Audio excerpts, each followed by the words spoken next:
시청자 여러분 안녕하십니까. 설 특집 특파원 대담 4탄. 오늘은 좀 즐거운 얘기 한번 해보겠습니다. 오늘도 김민섭 특파원님 모셨습니다. 안녕하십니까. 지난 시간하고 다르게 오늘 좀 그래도 즐거운 얘기입니다. 아, 그럼요. 지난 시간에는 저도 뭐 어떻게 말씀드렸지만 그랬는데 오늘은 좀 즐거운 얘기입니다. 우리가 새로운 수송기를 도입했어요. 수송기를 도입했는데 놀랍게도 미제가 아니라 브라질제 수송기가 도입이 됐습니다. 네. 우리가 좀 수송기 전력이 많이 부족하지 않습니까? 그래서 수송기 도입하는 이게 결정됐다. 좋았는데 까고 보니까 미국제가 아니라서 더 놀랐다. 뭐 이런 얘기도 있는데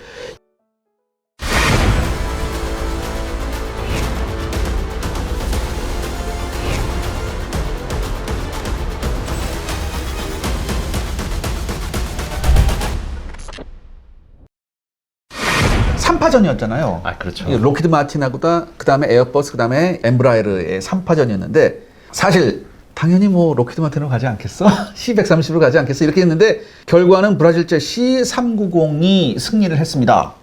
약간 놀라운데요. 특파원님 어떻게 보십니까? 지난 아덱스 때부터 네. 이거 냄새는 좀 났었죠. 브라질이 이기는 거 아니야? 네. 이런 소식들이 있었어요. 이제는 말할 수 있는 것인데 네. 그때 아덱스 당시부터 이제 로키드 마틴이나 에어버스사에서는 네. 한국공과 방사청이 사업을 좀 전향적으로 생각했으면 좋겠다. 우린 억울하다 해서 아직 진 것도 아닌데 벌써 억울하다 하시면 어떡해요. 저도 그랬어요. 로키드 마틴에서 그러더라고요. 너네 왜 그래?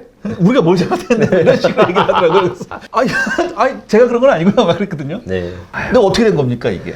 우리나라의 그 방위산업 국외도움할 때 공정한 경쟁을 통해서 네. 진행된다는 게 한 증명된 사례라고 볼 수 있고, 네. 그리고 해외에서는 그렇게 놀랍지는 않다 이런 평가가 많습니다. 그랬습니까? 네. 오히려 해외에서는 한국이 적절한 선택을 했고 뭐 충분히 예상 가능했다 이런 반응이 나왔나요? 예상 가능했던 게 딴 것은 아니고 네. C390 자체가 처음 만들 때부터 네. 타도 C130 요걸 목표로 만들어진 거기 때문에 로키드 마틴 입장에서는 이 까다로운 상대를 만나가지고 경쟁을 했던 거예요. 근데 사실 로키드 마틴이 믿는 구석도 있었잖아요. 야, 너네 한미 연합작전을 생각하면 미제를 선택하지 않으면 굉장히 힘들 수도 있어. 그리고 이거를 우리 내부에서도 이런 얘기가 많이 나왔었거든요. 근데 네. 이게 어떻게 이런 얘기가 나왔음에도 불구하고 이게 됐을까요? 정황상 이야기를 하자면 네.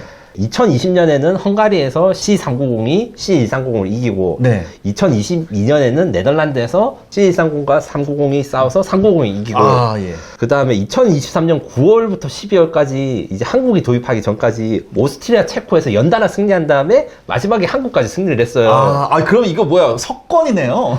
석권까지는 네. 아니지만 네. 여기서 지금 제가 말한 국가들이 다 나토 국가들이다. 나토 국가잖아요.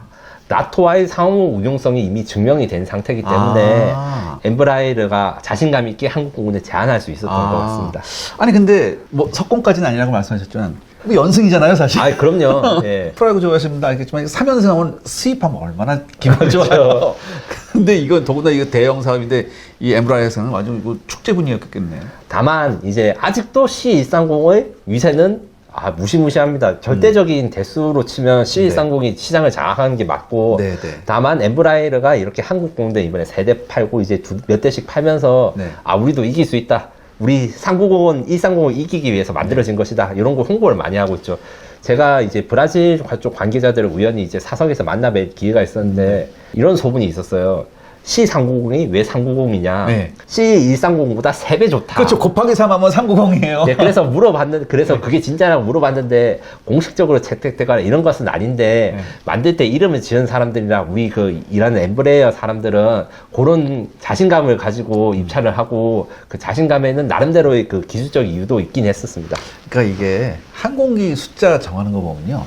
이런 게 굉장히 많아요. 그렇죠. 수호이 57도 그렇고. 저희 KF-21도 21세기를 석권할 비행기이기 때문에 지금 알겠습니까? 맞습니다. 네. 예.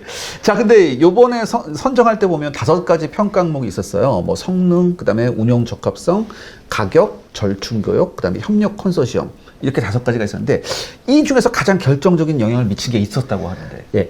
국방부나 방위사업청이 이 점수표를 기자들한테 공개하진 않았습니다. 네. 다만 어떤 게 좋고 어떤 게 안 좋은지에 대해서 쭉 브리핑을 해준 적이 있었는데 네. 구매 비용 측면에서는 두 기체가 비슷했고 네. 성능도 둘 다 요구사항을 충족했다 했습니다. 네. ROC를 충족했었죠. 네. 다만 절충교육과 협력 컨소시엄 측면에서 C390은 3개 업체, 그 다음에 로키드 마틴 1개 업체를 해가지고 C390이 우세했고 전충교역 오프셋이라는 게 옵셋이요. 예, 엠브라이러가 1.35억 달러를 제시하고 로키드 마틴 1.29억 달러를 제시해가지고 종합평가에서 로키드 마틴보다 엠브라이러가 이겼다 이렇게 이야기를 하고 있습니다. 들으시는 시청자들께서는 이런 말씀을 하실 수도 있습니다. 이 절충교역과 협력 컨소시엄이 그렇게까지 중요한가? 성능을 같은 충족한다는 측면에서 네. 만약에 성능이 둘 다 우리군이 쓸 수 있다면 절충교육과 컨소시엄 같은 거 운영하는 게 굉장히 중요합니다. 항공산업 같은 경우에는 네. 후발주자가 선발주자에 따라가기 굉장히 어렵고 우리가 이제 FA50도 수출을 하고 이제 네. KF22도 만들고 있지만 아직 후발주자인 건 사실입니다. 네. 특히 민수용 시장에서 이런 부분이 좀 많이 아직 도전이 필요한데 엠브라이러가 군용기로서는 우리가 많이 알려지지 않았지만 네. 그 민수용 시장에서는 나름 그 자리를 차지하고 있는 네, 지 않겠습니까? 네, 한국에도 지금 엠브라이러 여객기가 운용되고 있습니다. 네, 네. 이런 대형 무기 체계를 만들 때는 가격이 싸거나 아니면 네. 옵셋이 좋아야 되는데 이번 네. 경우에는 옵셋을 엠브라이러가 좀 공격적으로 취했다. 공격적으로. 이렇게 했습니다. 그리고 이런 것을 방사청이 좀 유도를 합니다. 경쟁을 붙이고 이제 더 좋은 결과를 낳기 위해서. 그러면 로키드 마틴 입장에서는 조금 좀 당황스러웠을 수도 있겠네. 예, 엠브라이러 주장에 따르면 이번에 우리가 C390을 사서 글로벌 서플라이 체인에 한국 기업들이 참여를 할 수 있다 이렇게 발표를 했는데 이 말인즉슨 엠브라이러 여객기 부품이나 이런 거를 지금 이미 우리도 한국이 생산하고 있는데 이런 기회를 더 주겠다. 네. 로키드 마틴은 안타깝게도 민수 분야가 없잖아요. 예, 그렇죠. 보잉이 아니니까. L1011이라고 그게 마지막 여객기였는데 예. 이런 부분에서 좀 약점이 있죠. 세계 최대의 방산회사도. 예. 근데 이게 애초에 이게 3파전이었잖아요. 네. 근데 에어버스가 가장 먼저 나가 떨어졌어. 예. 왜 그렇죠, 이게? 이게 사업을 진행할 때 ROC라는 목표 요구 설정을 네. 설정하는 게 매우 중요한데 지금 아까 전에 C130과 C390이 둘 다 ROC를 충족했다고 국방부가 발표하지 않았습니까? A400, C390, 그 다음에 C130 셋 다 ROC를 충족했는데 네. 중요한 게 ROC를 충족하는데 여기서 이제 성능이 더 좋다. 네. 이 무조건 그래서 점수를 많이 받는 게 아닙니다. 아. ROC를 충족해서 오버 스펙이고 가격도 비싸면 네. 점점 멀어지는 겁니다. 그렇군요. 근데 C230과 C390이 워낙 이제 가격이 저렴하다 보니까 A400이 적재 능력이 아무리 뛰어나다 하더라도 이런 경쟁 입찰에서 이기기 좀 어렵습니다. 이게 예산상으로서, 야, 이게 너무 넘어가 버리니까. 그래서 A400이 C230보다 짐을 2배 많이 실는다 해가지고 평가 정강을 할 때 평가표에 점수표에 이거 적재량이 2배니까 점수 2배 이렇게 절대 되지가 않더라고요. 그렇죠. 예, 맞습니다. 자, 근데 계속해서 나온 얘기가 뭐냐면 이 C130을 잡기 위해서 C390을 브라질에서 만들었는데 계속해서 나온 이유가 정말 브라질 제 수송기가 이 C130에 비해서 손색이 없어? 이 얘기는 아직까지 나오거든요. 어떻게 보세요? 저는 이게 C130을 저희가 이제 잘 살펴봐야 될 게 네. C130J는 최신형 기체긴 하지만 네. C130이라는 비행기는 저희 아버지만큼 그렇죠. 나이가 된 거예요. 그렇죠. 1950년대 그렇죠. 첫 비행을 해가지고 예, 지금 예. 60년 동안 쓰고 있고 네. 물론 C230J는 첨단 항전 장비와 최신형 엔진을 가지고 있지만 네. 기본 베이스는 그 50년대 설계란 그렇죠. 말이에요. 예. 플랫폼은 그거 그대로잖아요. 네. 엠브라이러가 C390을 만들게 된 것도 C130이 수십 년 동안 시장을 장악하네? 네. 근데 이게 플랫폼을 그대로 쓰고 있으니까 새로운 기술과 새로운 능력을 가진 걸로 경쟁을 하면 승산이 있다. 네. 이렇게 생각한 거예요. C130 같은 경우에는 4발의 그 노이스로리스제 터보프롭 엔진을 쓰는데 네. 터보프롭 엔진이 연비가 아무리 좋아도 터보팬 엔진 2개보다 터보프롭 엔진 4개가 기름을 더 많이 그렇죠. 먹잖아요. 예. 근데 속도도 느려요. 네. 그래서 C390과 C230을 비교하면 최고 순항 속도, 그 다음에 최고 고도, 그 다음에 최고 적재량, 그 다음에 뭐 같은 무게를 이 짐이 실었을 때 항속 거리, 그 뭐 아니면 단도 그 아무것도 안 실었을 때 뭐 싣고 갈 수 있는 거리 전부 다 C390이 소폭 우세입니다. 가령 적재량 같은 경우에도 C390이 26톤인데 C230J는 한 22톤 이렇게 되고 속도는 당연히 제트 엔진이랑 그렇죠. 다르고 비교할 수가 없겠죠. 거기다가 연비랑 그 다음에 정비 소요가 프로펠러 엔진보다 제트 엔진이 사실 더 쌉니다. 왜냐? 민수용 엔진을 쓰잖아요. 민수용 여객기에 쓰는 엔진을 쓰기 그러니까 때문에. 쉽게 말해서 이제 오픈 아키텍처에 이제 민수형 상용 부품을 쓰니까 네. 가격을 다운시킬 수 있는 거예요. 그리고 엔진 2개짜리가 엔진 4개짜리보다 유지비가 쌀 수밖에 없어요. 그렇죠. 맞아요. 정비 소요도 낮고. 그렇죠. 그런 것들이 이제 C390의 장점이라 할 수 있습니다. 그렇군요. 자, 그렇다면 제가 아까도 드렸던 말씀인데 미국은요. 특히 로키드 마틴은 이거 뒤통수 맞은 기분일까요? 미국 입장에서는 이게 사업이 좀 너무 억울한 분명히 있어요. 왜 그러냐? 억울해. 어떤 게 억울합니까? 지금 저희가 세대를 도입했잖아요. 네네네. 대형 수송기 사업이 예. 1차, 2차로 나눠져가지고 지금 2차가 상공이 되는데 네. 하나로 구매를 하려 했다가 여러 가지 사정이 있어서 나눠진 거라서 한 번만 입찰을 했으면 C230이 1차에서 네, 이겼잖아요. 네. 그때 다 샀을 수도 있었는데 그렇죠. 갑자기 이제 수량이 반으로 깎여서 이걸 한번 이걸 나눴죠, 이렇게. 그래서 이제 좀 걱정스러운 부분 같은 경우에는 달랑 세대만 있는 항공기 유지를 어떻게 할 것인가. 그렇죠. 요거에 대해서 걱정이 있는 것도 사실입니다. 아, 세대가 한 세트라고 하면 대여섯 대는 있어야 된다는 얘기도 계속 꾸준히 나왔었거든요. 네. 그런 면에서 봤을 땐 로키드 마틴이 굉장히 억울할 수도 있겠네요. 아유, 그렇죠. 예. 그리고 앞으로도 문제를 많이 제기할 것 같은데 계속 엠브라이르가 C390이 130 대비 연승을 했다고 하는데 근데 이제 오스트리아나 헝가리들이 막 수십 대씩 산 게 아니라 두 대, 세 대 소량씩 사고 그 고객들이 소량씩 사가지고 운영을 해봐도 그렇게 유지비가 올라가진 않더라. 요거를 보고 산 거긴 합니다. 사실 그 전투기나 전폭기 이런 경우에는 우리가 우리 손으로 만든 KF-22 같은 게 아니라면 미국이 만든 그 전술기나 전폭기를 택하지 않을 수는 없을 것 같아요, 사실. 그런데 수송기는 조금 거기서 좀 비껴나갈 수 있지 않을까? 그런 생각 한번 해봤거든요. 해석하기에 따라서 좀 다른데 네. 제가 보기에는 미국은 요것조차 좀 불만을 표시한 게 있어요. 아, 그래요? 과거에 지금 저희가 공중구역이 잘 쓰고 있는 시그너스 KC330 있지 않습니까? 네네. MRTT.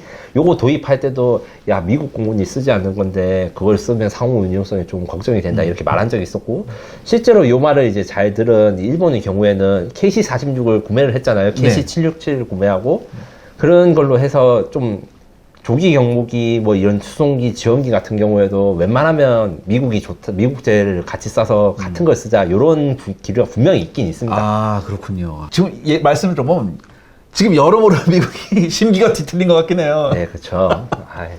자, 그럼 여기서 굉장히 중요한 게 있습니다. 이게 지금 브라질제란 말이에요. 근데 우리 국민들 인식에 저 역시 마찬가지입니다. 브라질제 뭐 이렇게 하면은 약간 이렇게 되거든요. 시청자 여러분들의 구독과 좋아요는 영상 제작에 정말 큰 도움이 됩니다. 여러분들 부탁드리겠습니다. 구독과 좋아요. 우리가 알지 못하지만 브라질의 항공 수준은 우리 생각 이상이라는 얘기가 굉장히 많습니다. 어떻게 보십니까? 저도 거기에 동의를 하고요. 네. 그 이유는 민수와 군수 시장의 차이에 있다고 봅니다. 예. 브라질은 물론 저희 KF-21이나 TA-50 같은 초음속 항공기가 없어요. 네네. 없는데 군용 항공기에서는 C390과 이제 슈퍼 투가노 같은 네. 프로펠러 훈련기, 수송기만 있지만 민수용 시장에서 이미 한 부분을 국권이 차지하고 있고 네. 민수용 시장에서 여객기를 생산하고 있단 말이에요. 네네. 사실 객관적으로 봤을 때 군수기술보다 민수기술, 항공기술과 항공시장이 훨씬 더 경쟁이 치열하고 그렇죠. 그다음 기술 수준이 높다고 이야기를 합니다. 아. 물론 초음속으로 가지 않고 막 무기를 쏘고 복잡한 레이더 이런 건 민수용 항공기에 없지만 네. 얼마나 단가를 싸게 경제적으로 만들고 효율적으로 만들어가지고 고객들의 니즈를 잡을 것인가. 이 경쟁이 군수보다 민수시장이 훨씬 더 치열한데 네. 그 시장에서 브라질은 지금 30년 이상 국산 항공기를 만들어서 살아남았단 말이죠. 그래서 민수용 시장이 우리보다 훨씬 더 앞서 있기 때문에 사실은 우리나라가 앞으로도 잘 발전하고 항공우주 산업이 발전된다 해도 브라질 수준의 미단기 수출을 할 수 있을까? 그리고 그 수출을 하려면 몇 년이 걸릴까? 솔직히 가늠하기 어려운 게 사실입니다. 그렇군요. 그러니까 이런 얘기 제가 들었습니다. 저도 이것 때문에 한번 조사를 해봤더니 중형 비즈니스 제트기 시장에서 브라질이 차지하는 그 퍼센티지가 굉장히 높더군요. 예, 리저널 제트기라 해가지고 여객기인데 이제 소규모로 하고 이제 100석 이하 요 그 시장에서 굉장히 강점을 가지고 있습니다. 영화의 비즈니스 제트기 나오면 다 세스난가 보다라고 하는데 의외로 브라질제가 많더라고요. 이야기도 해야 될 것 같습니다. 네. 제가 앞서 이야기를 했는데 항공산업이 민수산업보다 군수산업이 작다고 한 게 이게 제가 허언으로 말한 게 아니라 실제로 군수산업에서 잘 나가도 민수산업에서 꼬꾸라지는 사례들이 여러 가지 있습니다. 네.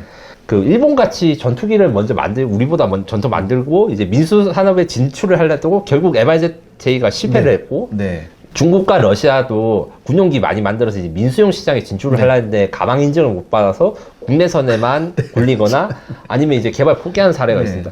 군수 시장보다 민수 시장이 사실 규모도 훨씬 크고 경쟁도 훨씬 심한 시장이라서 더 어려운 시장입니다. 거기에 보잉도 좀 자유로울 수가 없죠. 아이, 그쵸. 737 맥스는 언제나 해결이 되나요? 그게? 이게 왜냐하면 제가 왜 이걸 여쭤보냐면 아무래도 에이비에이션 위키에 있는데 그 에이비에이션 위키에 나오는 기사 보면 그 737 맥스에 대한 기사가 굉장히 많더라고요. 예. 그 이번에 문짝이 날아갔다고 하는 사태 있죠. 요거가 구조적인 문제나 뭐 심각한 결함이 아니라 조립 실수가 아닌가. 그러니까 일하는 사람이 실수로 리벳을 안 넣어서. 아니 근데 한번 문제가 터지면 이상한 문제가 계속 터져요. 왜 하필? 그리고 번외로 이야기하지만 T7이 또 이번에 문제가 또 터졌어요. 어떻습니까? T7 문제 나왔습니다. 부품 문제가 있다고 또 하는데 터졌습니까? 예. 자세한 건 이제 밝혀지지 않았지만 납기가 또 지연될 것 같다는 남의 집에 불난 이야기가 좀 있긴 합니다. 그러면 계속해서 우리 TF50에 계속 지금 무게 추가 넘어오고 있나요? 솔직히 이게 몇 번 더 터져야. 아유, 참. 사실 이게 나면 안 되는 거 보고 좋아하면 안 안 되는데. 되는데 말이죠. 이게 윙납부터 해서 워낙 그 사고를 쳤어야 말이죠. 이 사람들이. 알겠습니다. 자, 그 다음에 이제 굉장히 중요한 문제가 있습니다. 아까 잠깐 언급을 해주셨는데, 현재 카이가 개발 중인 MCX 사업이 있습니다. 우리 한국형 수송기 사업이 있는데, 이 한국형 수송기 사업에 이 브라질제 이 C390을 선택한 게 어떤 영향을 미치게 될까요? 분명히 말씀드려야 될 게 이거는 이제 다른 분들이 오해하시는 부분도 있는데 지금 C390 엠브라이어 기체를 도입한 것과 NCX를 도입한 것에 계약적으로나 협의상으로나 연관이 되는 것은 전혀 없습니다. 전혀 없죠. 그리고 절충 교육과 기술 이전 부분도 MCX에 사용되기 위해서 쓴 내용들이 없어요. 네. 다만 아무리 봐도 KC390과 MCX가 저희가 비슷하게 생기지 않았어요. 굉장히 비슷해요. 우리나라뿐만 아니라 해외에서도 한국과 브라질이 협력을 하는가? 네. 아니면 어떻게 될까? 이런 시각들이 많은데 잘 알려지지 않은 이야기지만 C390의 경우 이제 저희 MCX랑 비슷한 전철을 밟고 있습니다. 무슨 말이냐고 하면 저희 MCX는 지금 UAE랑 MOU를 맺었잖아요. 그리고 사우디랑도 사실 협력을 준비하고 있어요. 네네. 근데 UAE도 C390을 사고 싶어 해요. 사우디는 이미 C390을 산다고 계약을 했어요. 임대 생산을 하고 막 그런다고. 묘하네요. 네. 그래서 그 중동 국가들 입장에서는 MCX를 살지 C390을 살지 솔직히 말하면 저울질을 하고 있는 상태입니다. 그렇군요. 그렇다면 이게 오히려 라이벌인데 사실. 예. 다만 저희는 이 기회를 좀 잘 활용하고 그리고 서로 이제 브라질과 우리가 윈윈이 되는 방향을 좀 검색했으면 좋겠습니다. 가령 어떤 게 있느냐면 저희가 이제 MCX 개발을 위해서 항공 수요 문제도 있고 그 다음에 기술 확보 문제도 있는데 MCX랑 KC390 같은 경우에는 무게가 몇 톤 차이가 나긴 하는데 그렇게 차이가 많이 나진 않아요. 물론 엔진을 다른 거 쓰고 하긴 하는데 제 개인적인 생각으로는 KC390 확장형을 개발해가지고 이 수리온과 반대되는 단계로 무슨 말이냐면 수리온의 강의 쿠거 혈기를 좀 줄였잖아요. 그렇죠. 우리 이번에는 KC390을 느리고 엔진을 바꾼 버전을 한국형 MCX로 놓고 사우디랑 UAE가 우리 둘 다 이제 MCX랑 KC390을 저유지하고 있으니까 야 그러지 말고 우리 하나로 합쳤어. 그러면서 이제 너네들도 사면 돼. 이렇게 제안을 하면 경쟁력이 훨씬 있지 않을까 개인적으로 생각을 해봅니다. 그렇군요. 그런 방법도 있겠네. 아무튼 그래도 제가 특파원님 모시고 이제 우리가 했던 거 내용이 좀 우울한 내용이 많았어요. 사실. 특히 KF21에 관한 우울한 내용이 많아요. 뭐 반토막 난 거, 그다음에 뭐 USB 유치 이런 내용이 많은데 그래도 우리가 이렇게 새로 도입한 기체가 우리가 요걸 새로 도입했고 이게 우리한테 굉장히 도움이 되고 그리고 우리가 앞으로 생산하게 될 새로운 한국형 수송기에도 좀 긍정적인 영향을 미친다. 좀 이런 얘기가 많이 좀 듣고 싶어 했는데 좀 그런 얘기를 좀 들어서 그래도 좀 오늘 좀 마음이 좀 그래도 좀 놓여요. 직접적으로 이제 한국 정부나 카이가 KC390과 MCX는 합쳐질 거예요. 이렇게 말한 건 절대 없고 지금 제 의견도 아주 개인적인 의견입니다. 다만 이제 우리가 이제 이미 한 배를 탄 만큼 그리고 브라질이 굉장히 적극적이에요. 그렇죠. 이게 아시아에서 한국이 최초로 KC390을 구매한 국가라 가지고 아시아 첫 고객이고 굉장히 상징성이 있네요. 이번에 싱가포르 에어쇼에서도 지금 이제 이번 타자로 싱가포르를 잡고 홍보를 하고 있는데 한국에 계신 브라질 대사님과도 개인적으로 이야기를 해봤는데 친해요 개인적으로? 제가 셀카는 찍었습니다. 둘이 이게 영향력이 엄청나시네 우리 특파원님이. 그래서 그분 말씀을 좀 들어보니까 한국과 협력과 교류를 할 게 지금까지는 농산물 이런 중심이었는데 브라질에서 가장 자신 있어 하는 항공우주 산업을 첨단 기술을 가진 한국이랑 협업하면 한국과 브라질 관계가 훨씬 더 교육도 많이 하고 발전하지 않을까 이런 말씀을 저한테 해주셨고 이런 의지가 실제로 있는 것 같아요. 네. 이게 말로만 되는 게 아니라 어떤 실질적으로 좀 정부 차원이나 아니면 관계 당국 차원에서 좀 이런 게 좀 있었으면 좋겠네요. 네, 그렇습니다. 아무튼 오늘은 그래도 설 특집 4탄에서는 그래도 이런 좀 즐거운 얘기 할 수 있어서 정말 좋았습니다. 제가 앞으로 저희 샤르의 군사연구소에서 어떤 항공 쪽 얘기가 나왔을 때는 항상 우리 특파원님을 모시고 금과 옥조로 제가 아주 피가 되고 살이 되는, 특히 어떻게 여러분 항상 제가 말씀드렸듯이 팩트에 기반한, 카더라가 아닌 팩트에 기반한 얘기를 항상 할 수 있도록 제가 자주 모시겠습니다. 좀 자주 좀 나와주십시오. 아유, 감사합니다. 저야말로 잘 부탁드립니다. 잘 부탁드립니다. 자, 오늘 여러분들 설 연휴 잘 보내시고요. 잘 보내셨겠죠? 아마 요 방송이 나갈 때쯤은 이제 설 연휴가 끝났는데, 여러분들 이제 힘내서 우리 하던 일도 해야 될 것 같습니다. 여러분, 아무튼 요 설 특집 4탄 이렇게 마무리하겠습니다. 감사합니다. 감사합니다.